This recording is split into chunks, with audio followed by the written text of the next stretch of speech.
project initiators, the non-existent cause of their anxiety in various ways, but with little effect.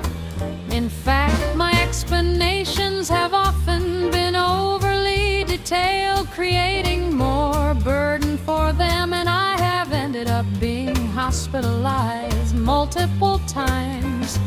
I understand that explaining things can actually be counterproductive.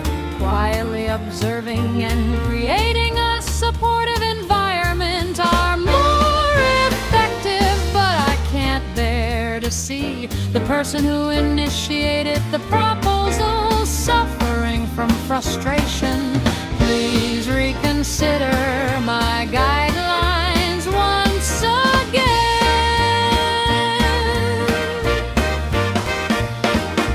What you've been doing for the past 20 years, this very consistent. However, there's a very cruel point here.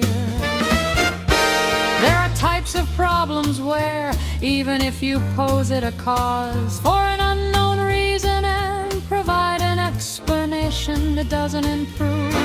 There are also types of problems where even if you provide an explanation for the unknown suffering, it doesn't improve.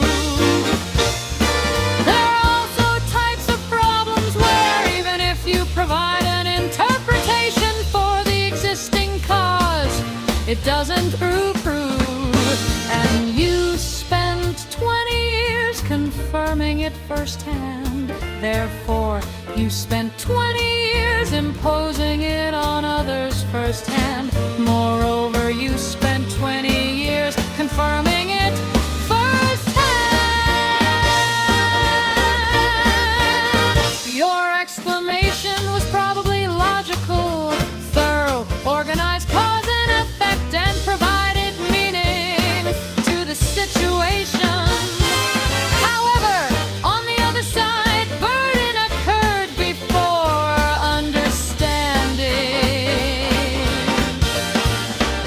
In other words, on the other side, burden occurred before understanding. Nonetheless, on the receiving end, burden occurred before understanding.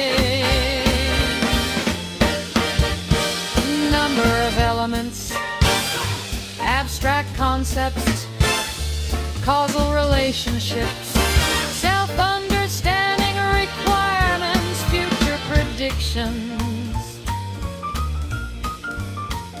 It's effective in normal conversation, but it's a burden, a heavy load, pressure, suffering, an unsolvable situation, difficulty, a stumbling block, a dead end, etc., etc.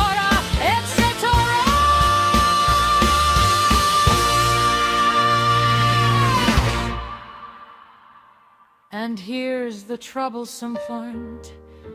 Explanations have side effects. They reinforce the feeling that I am a troubled being by explaining it. It's painful being explained, feeling I have a serious problem. It gets even heavier. It's painful being explained, misunderstanding it as I have an insurmountable problem and getting even more stuck. No, I don't want to hear it.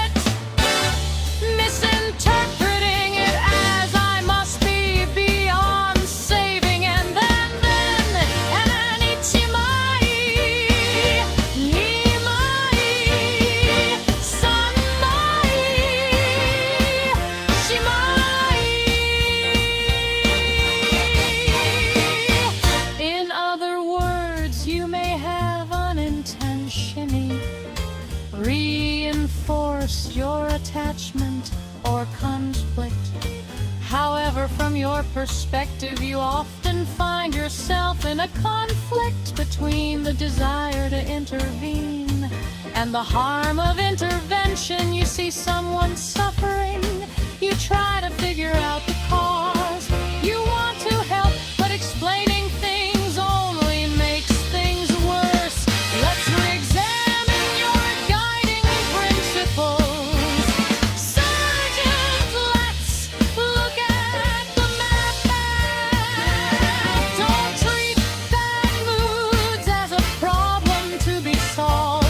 Don't treat bad moods as a problem to be solved. Don't treat bad moods as a problem to be solved.